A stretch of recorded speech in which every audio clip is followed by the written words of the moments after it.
Emirates Team New Zealand have decided to freight their AC75 Defender by ship, and it has been loaded onto the Baltic Spring, and it is on its way to Spain via the Panama Canal and the Atlantic Ocean and the Med Sea. All going well, it should take a month or so.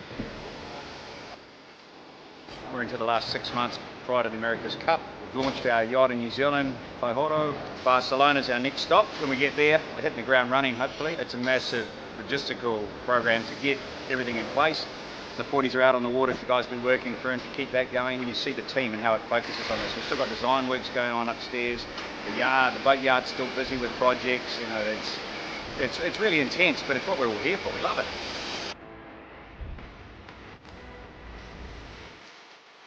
Nice and early down here in Tauranga. We got Paihoro and Chase One down here ready to go on the ship today. We've got Paihoro going in sideways and then spinning around and going onto the deck of the Kiwi Fruit ship. 216 is here. I reckon we just need to be a little... I think the better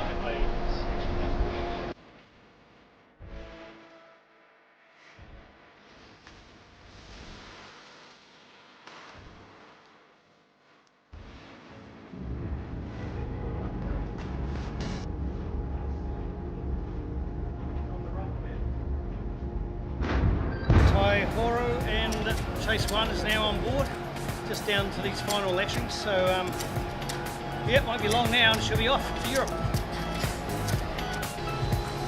to make it a bit less messy.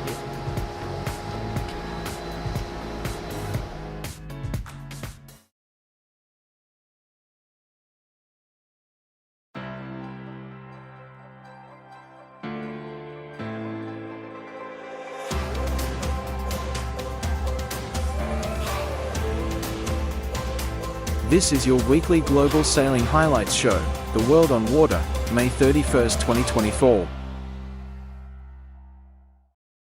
One of the remarkable factors that courses through the entire Emirates Team New Zealand squad, from the very top to the bottom, is honesty, and it's a remarkable, refreshing factor in the Louis Vuitton 37th America's Cup. Today, out training on the Back Paddock in Auckland, the youth team, who were one-boat training on their AC40, overcooked it on the exit of a gybe, lost the rudder, and then had what can only be described as an epic pitch pole and resultant capsize. We tend to think that this will happen again as the women and youth teams get into competition.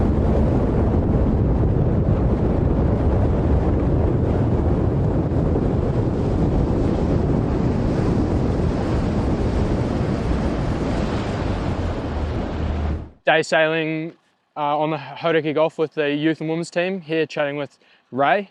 What was the goal for the session? How'd you go there? Yeah, look, it was pretty awesome conditions. Winter here in New Zealand gets pretty fresh at times. We sailed out of the harbour in a sort of 15 knots, got out to what we call the Back Paddock, which is an amazing venue for sailing, nice flat water.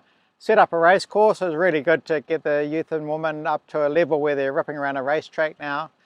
And the goal was, we decided not to have a two-boat sailing day just because it was a bit of a rinse and repeat of the conditions we have been seeing. So we just gave the full day to the youth and women. But yeah, they found the edge today. So we had a capsize, and it's inevitable that was going to happen at some point. But as they're pushing the limits of the boat, up the wind range a little bit, it was only 16 knots at the time. Yep. And you know, they'll go back through it, but there's probably a little bit of a too fast a turn rate in the gybe, and probably came out a little bit hot. And next thing, the rudder came out of the water, and it all happened pretty quickly from there. But everyone's okay. The crew were fine. Ricky, Seb, Oscar and Leo on board, and for the crew it's not a problem at all. It blew out the jib, and we didn't have another J3. There's no point continuing. The breeze was only getting windier. So we'll come back and give the boat a good check over. It seemed fine, so yeah, make sure she's okay. Yep, it was an impressive capsize, but equally impressive to see how quickly the team got the boat back upright and with relatively minimal damage, other than the jib that we could see from off the boat. Yeah, it is quite an amazing feature with these boats when they do capsize, and they do capsize. that you just put the boards back down and just check the boat back head to wind with the chase boat, just to get the bow back in line with the wind, and then the wind flow under the sail lifts the boat back up. So they're actually very easy to right, and the crew can just stay in their compartments. Just got to get one crew forward to clip a tow line onto the bow, and that's get the boards down, and she comes upright. Yeah, brilliant. And yeah, like you said, everyone was safe and no injuries or anything like that? Oh, not at all. Like, absolutely, for any other boat that capsizes at 35 knots, no problem at all. And it's the first capsize they've done, and they're saying, look, we're absolutely fine. Like, you're sitting in your booth and it's just, you know, you're forward and back and no problem for any sort of physical injury, and it's more the boat you're worried about at that point, but the boat's fine as well. Yeah, cool. All right, well, yeah, I guess as these guys learn, that they're going to have some spills, but it's really cool to see the progression that we've seen so far from them. No, exactly. They are progressing really well, and yeah, you do have to respect the boat, and as you sail in different conditions on puffy days, just adapting to those conditions, it's exciting.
The 2024 New York to Vendee transatlantic race for Imoca 60-foot yachts who are qualifying for entry into November's Vendee Globe Round the World race started May 29th offshore from the Big Apple. First report in from the boats was German, Boris Herrmann, on Malaysia, and then Brits, Pip Hare, on Medallia, and Sam Davies, Sailing Initiatives Co. The fleet are headed for the Gulf Stream current, then home to their bases in the Vendee in France. Hi everyone, we got off the start quite well, I think. You see here Thomas Rouillon, there is Johan Richaud, Paprec, Justine Teamwork, Charal, and everyone else. Nice picture. I just used the Adrena machine to time the start, and I was at minus 15 seconds over the line, and I might made my line a bit behind the actual line on Adrena, so we should be all good. It's now a little bit of suspense because we want the go ahead from the race direction to know that we are all clean start. For me it was minus 14 plus 20 meters, so that should be plenty of margin. Thomas was well ahead, advanced over the line, like I would say 3 boat lengths, and So I feel quite good here. Yeah, let's see if we can gain a little bit on him. We seem to have exactly the same speed. So I'm trying to gain a little bit of lateral to find my own lane, to not be influenced by his winds. And that's it, beautiful day, 8 knots. That means we can use the foil, we have the full keel, we have code 0. The boat is sailing well, it's sailing like 8.5 knots boat speed. Heeling a little bit, some swell. It couldn't be any better. Perfect day for a start, no fog. That was one of my biggest fears. Yeah, and a beautiful battle unfolding over the North Atlantic. I hope you're all following, and good night in Europe, and talk to you tomorrow. Ciao.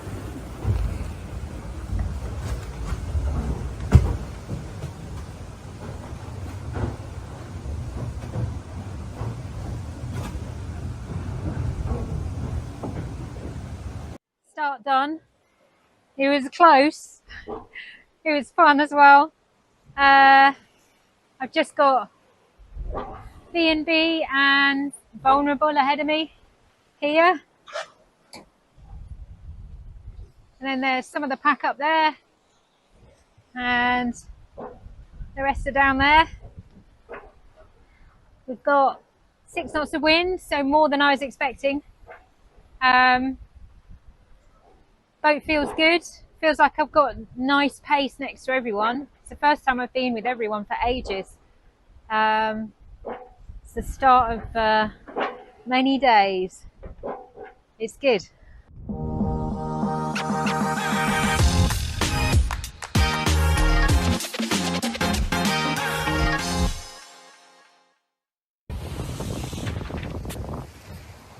On est parti. Dans la pétole. Ça glisse tout doucement.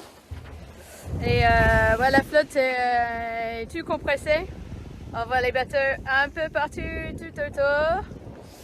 Et je crois que c'est Violette qui a eu le super départ, qui s'en va. Elle ne nous attend pas. Donc bravo. Elle va super vite dans ces conditions. Et là, c'est parti pour une nuit un peu calme. Ça change un peu. Il faut être sur les réglages, je pense, il faut être dessus.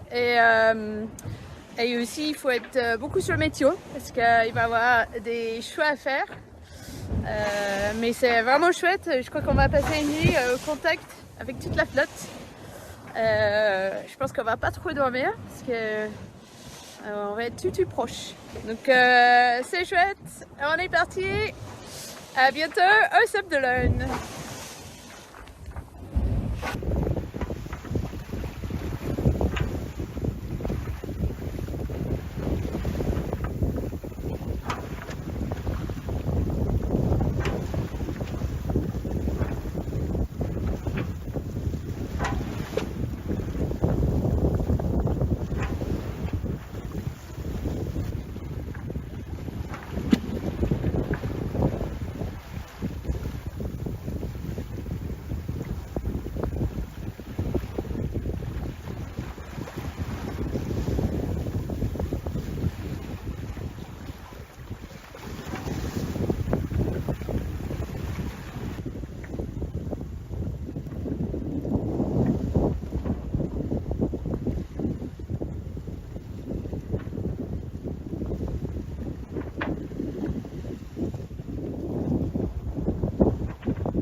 The only AC75 out in Barcelona on May 24, Alinghi Red Bull Racing cut a solitary but stunning form and figure against the beautiful downtown scenery, truly one of the greatest places in the world to host a regatta, as the hard-driving Swiss pushed on relentlessly to eke the technique and build up their marginal gains.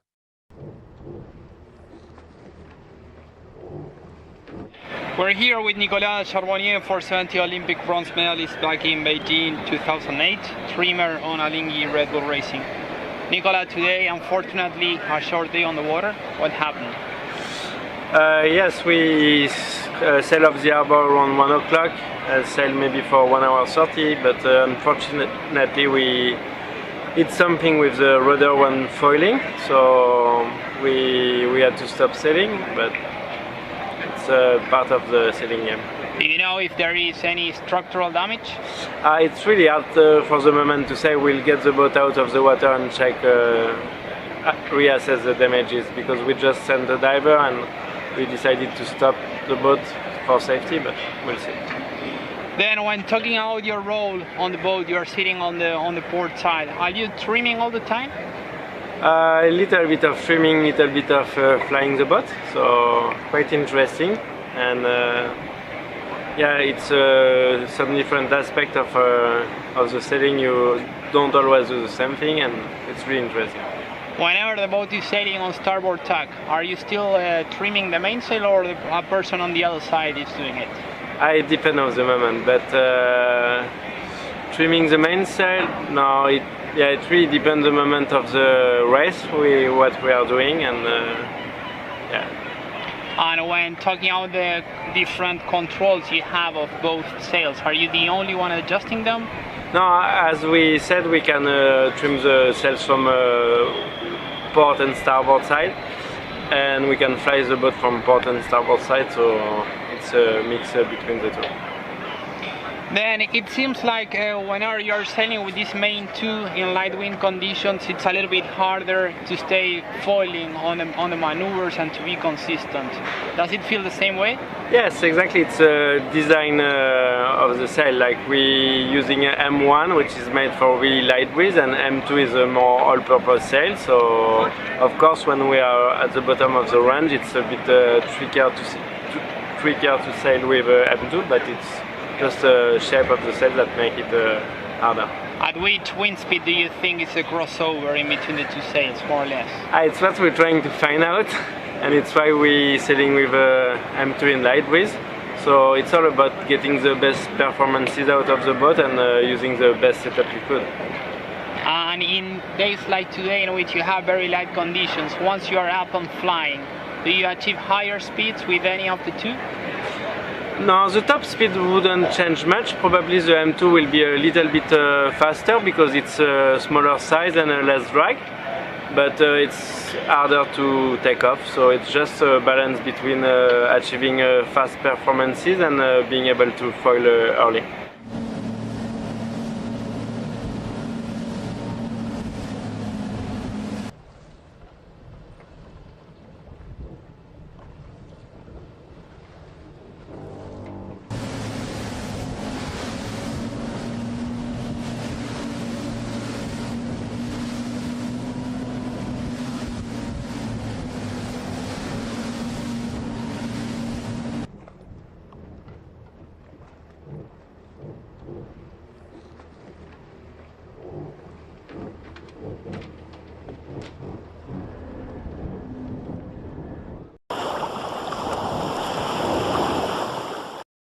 We go to Lake Garda and the Waszp Beleno, the 26th of May 2024, Yellow Fleet.